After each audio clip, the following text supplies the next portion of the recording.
All right, well, we'll get started. Julian is still taking care of some post-fight stuff that he has to do, so we'll get started now with Shane, and Adrian. So, first of all, I want to just kind of summarize tonight from a BKB standpoint. This was an incredibly successful event. I think everybody here would agree that everybody in this arena, everybody who tuned into the broadcast, was treated to a night of just all-out and intensive action in the pit. This was certainly a night, I would say it's our third night, but this one as much as any, that really delivered on the promise of what this format of BKB exists to deliver, that more toe-to-toe, center of the pit, bringing it kind of action, relentless kind of action.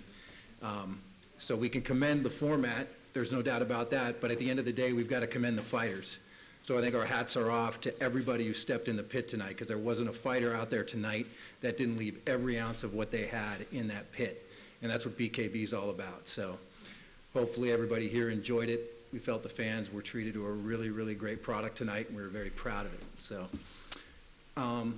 obviously who we have here with us are two of our winners, and two winners who did it in grand fashion. Adrian Granados, who really proved that youth and speed reigned supreme in an upset victory over Soto Carras, who has obviously been somebody who's been very successful in BKB, but it was really exciting to see Adrian come into this format and deliver the way he did with the victory tonight. Obviously, we were very excited to also have Shane Mosley Jr. making his debut in the pit tonight, and boy, did he ever make a debut. Only took him 51 seconds to prove that there's a lot of value in pedigree, and he really showed everybody that as he came in and just dominated against Kelly. So I want to open the floor up for everyone to ask questions to these two great fighters. And without further ado, for those of you who have them, bring them. Renato, you traded a lot of shots with Soto Carras. Were you surprised? It seemed like he landed about 3 for every one he landed. It seemed like you were always a step ahead of him. Yeah, I wasn't too surprised. What I thought coming into the fight was I was going to surprise everybody else. You know, I knew that I had the speed and the boxing skills to keep up with him, or you know, to beat him actually. And after that first round, when I caught him with some good shots and good combinations, every time he tagged me, I tagged him back with 2 or 3, like you said. It, you know, made me feel good and gave me some confidence in there. What about the end of the third round? How would you describe that? Were you both nodded at each other at the end of the round? You guys were landing some delicious shots. Yeah, it was. I know it was some grueling moments for my corner. You know, my coach and my dad. They're kind of, you know, like, because they know me. Like when I get hit, I'm just there, and that was the thing. I actually ate a couple good ones, and they kind of like showed up like that. I wasn't afraid to trade it with them, and yeah, we just kind of nodded at each other like, hey, good one. Like, you know, I knew I had gotten his respect by that moment. Shane Jr. and Shane Mosley, this was your first fight in BKB. What does it mean to you and your dad to get this win? This was a very great win. It was a very big stage for me, and I knew and I was very confident in my skills and my ability and my training. And so I just went out and did what I needed to do. And, you know, my dad always tells me before a fight, you know, don't second guess yourself. And especially for this guy, he told me, he said, he's a duck, treat him that way. And that's what I went out and did. And I was actually surprised that he was able, like he wanted to trade with me. He came out and was a little, you know, try to be strong and, you know, give me some activity. And I was almost like, thank you. You know, you coming right to me? Thanks. And I put him down and out. I was at your defeat in Phoenix, Arizona. What did you learn from that fight? I learned to always fight hard, stay mentally focused, and if you can take it out of the judge's hands, do it. Well, in that fight, you looked terrific in the first round, and you seemed to sort of go to sleep. And I believe your father told you that you didn't focus enough. Did you agree with his comments, and have you learned from that? Well, I think that's what I said. You know, I learned to stay focused in there, you know, don't lose focus. Just because whatever happens, stay focused. And that's what I feel like I've been working on. That's what I feel like I accomplished today. I was focused, and I knew what I wanted to do, and I got it done. Thank you. Will your next fight be in a traditional ring, or will you continue to make BKB your home? Well, we're going to talk it over with my father, you know, my camp, everybody that's in my camp, and talk it over with the people from BKB, and we'll see what happens. As of right now, I don't know. I love the pit. It was great. It was a great experience. It was a great stage. It was just awesome. So I would love to come back, but we got to take one step at a time and see what happens. Shane, you talked about the stage, and your father has a big moment here at school flag fighting on this next stage. It was incredible. I knew, like I said, I knew what I wanted to do. I knew that,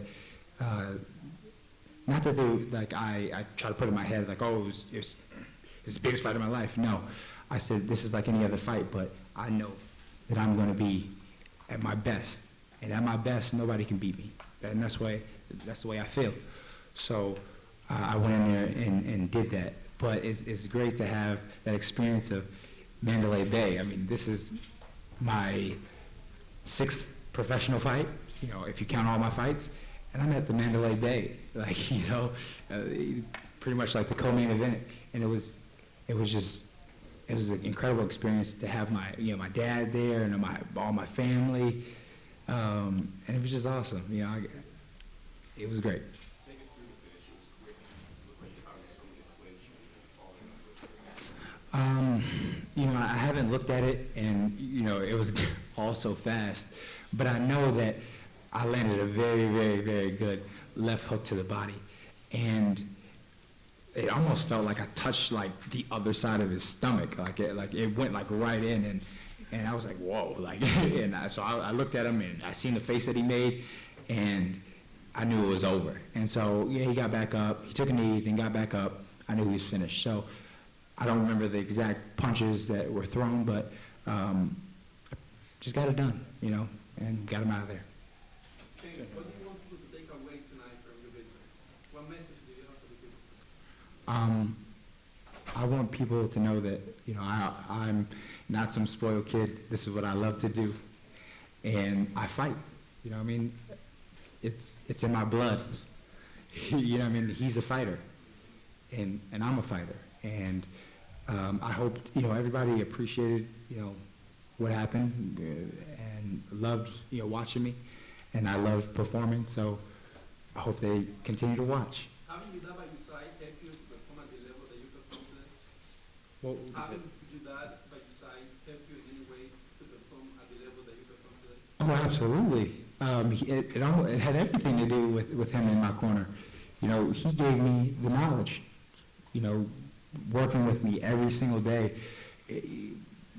working on the beach in Big Bear and Vegas, everywhere, getting me to, sparring, just everything. He has everything to do with my victory. He has everything to do with my success and career.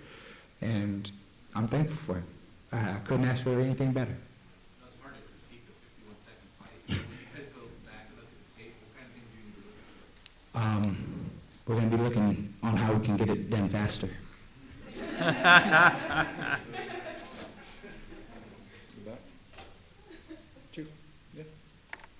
Adrian, if you were to critique your performance, which you will, and so will your management, is there one thing you think you need to work on? You did take several right hands, did you? Is that something you'd like to work on? Yeah, I would, it's actually always been a pet peeve of ours. Like, I'm too ballsy for my own good. When I know I can take my opponent's punch, I kind of throw the defense out the window in the book sometimes, even when I shouldn't. Just got to stick to the game plan, and I actually got back to it in the last few rounds there, and that's why I was able to, clinch the victory. So, yeah, going forward, I think just stick to the game plan, stay sharp on the defense and try not to take those, try not to take those shots. I know I don't want to cut some years on my dad or my coach. And does the shorter rounds help your focus? Focus, not really. I'll stay focused in the 3-minute or 2-minute rounds. All it is in the 2-minute rounds, it kind of reminds me back of the amateur days. I had like good 60, 70 amateur fights, so it was kind of like that. Quick, fast-paced, throw a lot of punches. But yeah, you definitely got to be on your P's and Q's and stay sharp the whole time. All right, well, before we close, I'll make a couple of points, too, that I did not make when I opened. One is, as you all know, this is the second broadcast where we offered the hit chip technology, which is exclusive to BKB. Tonight, we actually were giving out a $10,000 bonus to the hardest punch as measured by hit chip. And that did go, so you know, to Rodney Hernandez, who stood in against Julian Pollard, 698 pounds of force. I also think we should be commending Rodney Hernandez as well. He took this fight on short notice, so he surely showed a warrior spirit to come in on 2 days' notice and stand in the way he did.